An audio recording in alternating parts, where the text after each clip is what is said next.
Honestly, I was about to talk about something else entirely today. Had a whole different story ready to go, notes scribbled, ideas mapped out, and then boom, this popped up and knocked me sideways. I couldn't just swipe past. It hooked something deep inside me. So here we are. Coffee in hand, comfy chair, and we've got to talk about the Osbournes. We're going to get into grief, body shaming, and yes, a 73-year-old mother in sequins who cut straight through the noise on a red carpet with a dozen words that landed like a punch. Let's rewind a bit, because if you're not tracking the whole saga, you'll miss the gut punch that's baked into all of this. Ozzy Osbourne, a living legend, rock royalty, that haunted voice who somehow survived every crash burn and wild twist life threw at him, died on July 22, 2025. He'd hung on for years after his Parkinson's diagnosis, fighting through with a stubbornness only Ozzy could muster. The man lived for music, for family, and, honestly, for turning chaos into something worth listening to. Then, quietly, his heart gave out at home in England. Sharon, his wife of forever, and their two kids, Kelly and Jack, had to figure out a way to live in a world where Ozzy wasn't there anymore. A world with a hole so big, you wonder how anything else doesn't just fall in. For Kelly, Ozzy's daughter, the pain hasn't been hidden or masked. She let it pour out in public, and it's the kind of rawness that makes people stop and rethink their day. Not long after losing her dad, Kelly wrote about grief as waves, how it crashes in during ordinary moments and leaves everything in ruins. Months later, she put up a poem, not some polished distance piece, but a straight-from-the-soul plea, "Dear grief, I hate you." She talked about the way grief slips into music, a smell, a room, turning memories into razor-edged blades. How the world carries on with its business, while hers grinds to a halt. And she ended it, exhausted and honest. Grief is heavy, grief is cruel, grief is relentless, and I am so tired of the pain. If you read that and don't feel your chest tighten, I don't know what to tell you. That's what Kelly was carrying when she showed up at the Brit Awards in February 2026, not for herself, not to promote anything, but to accept a Lifetime Achievement Award on behalf of her dad. She stood next to her mother Sharon, thanked fans for loving Ozzy, tried to keep it together, and shouldered a kind of loss most of us never see up close. And almost immediately, the internet, in its infinite wisdom, zeroed in on her body. The headlines? Not about her words, her grief, or honoring Ozzy. They were fixated on how thin she looked. Ozzy's daughter stands there, pulled together just enough to speak, honors her father in front of thousands. And what do people say? She must be on Ozempic. Is she sick? Someone, a real person with a keyboard, wrote that she looked like a dead body. Another offered, skip the Ozempic and eat a burger. Someone else said, out loud for everyone to read, she looks like she's about to join her father soon. That kind of cruelty sneaks up on you. It's almost impossible to wrap your head around the fact that people see another human, clearly suffering, and just pile on. Kelly wasn't quiet about it, and I'm honestly grateful for that. She pushed back. She took to Instagram, told the truth, and didn't hold back. She said that there's a unique kind of meanness in judging someone who's barely holding it together. She talked about being kicked while she was down, about having her misery doubted, broadcast like gossip. She called out the lack of empathy, the shallow obsession with someone else's suffering. She said it didn't make anyone strong. It proved they lacked basic compassion. And she wasn't going to play along. Wasn't going to let herself become some dehumanized headline or meme. That word, dehumanized, is exactly what this is. When people ignore pain and insist on making someone's trauma their entertainment, it's not criticism, it's stripping away humanity, and it's everywhere. But seeing someone actually stand up and say, not me, not now, matters. Because it's not about being strong for the public. It's about refusing to let the world decide how much you get to feel or how much you get to matter.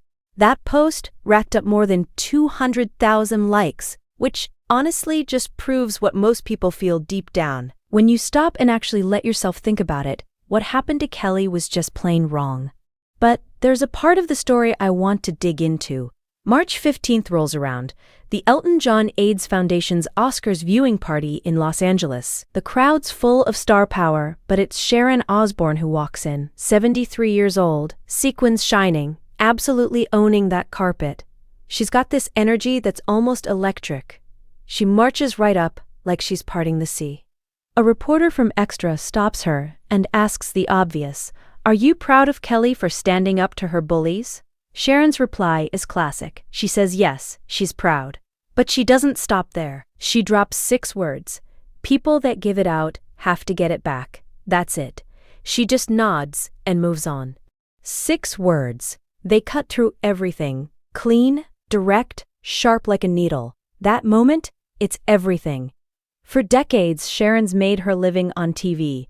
She knows how interviews go, how to squeeze a message into a perfect soundbite. But here, she chooses bluntness, 6 words, no frills. Sometimes you don't need a speech. Sometimes the most powerful thing you can say is the thing that leaves no room for misinterpretation. No debate. People who dish it out have to be ready for the boomerang. And that's all she needed. Sequins glittering, statement made, goodbye.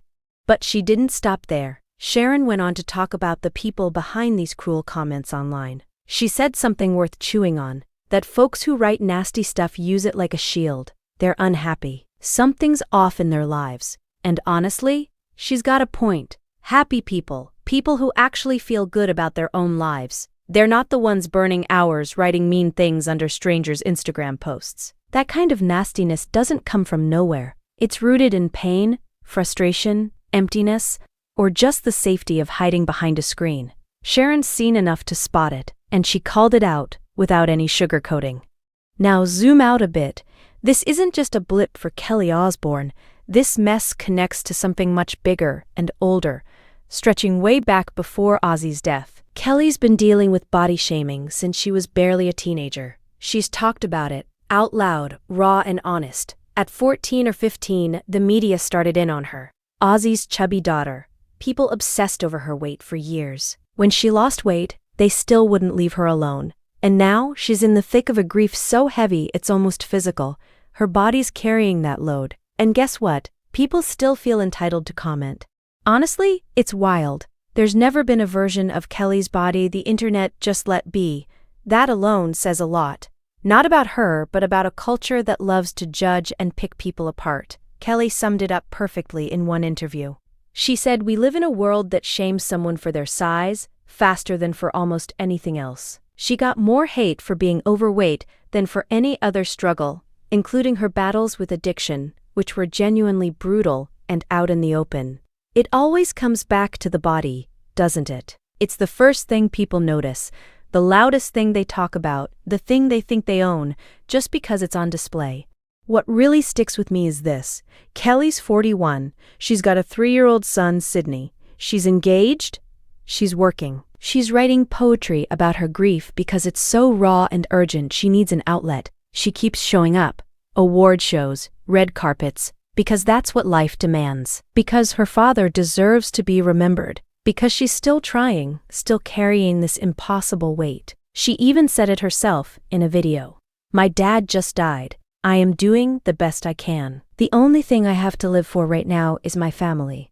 That's about as honest as it gets. This isn't some wild exaggeration, it's just being real. The right response to true honesty isn't a snarky jab about Ozempic. It's showing grace. It's offering genuine compassion. And sometimes, it's knowing when to keep quiet, especially if you've got nothing kind to say.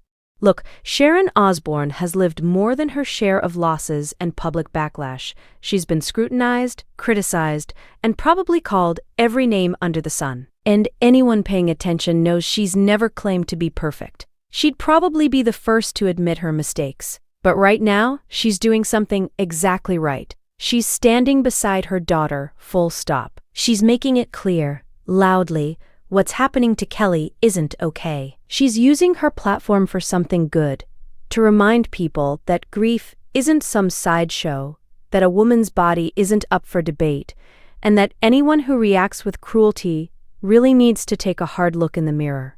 Because honestly, what does that say about them? Isn't that what everyone really wants? Someone who has your back, Somebody who gets what you're going through and won't just let the world pile on without speaking up. Someone who walks in, sparkling, says what needs to be said without sugarcoating it, and then leaves. Because sometimes the truth is enough and there's nothing more to add. So, today, I'm sending every bit of encouragement I've got to Kelly Osbourne. And to anyone who's ever been body shamed when they're already hurting. To those posting honestly about their grief only to get judgment instead of kindness. And, honestly, to every mom watching, if your kid ever needs you to have their back, whether it's under bright lights or in a checkout lane or scrolling online, channel a little Sharon Osbourne energy. Show up, speak out, say exactly what needs saying, and then strut away in your best look because you've earned it. That's the move. And, honestly, we're all paying attention.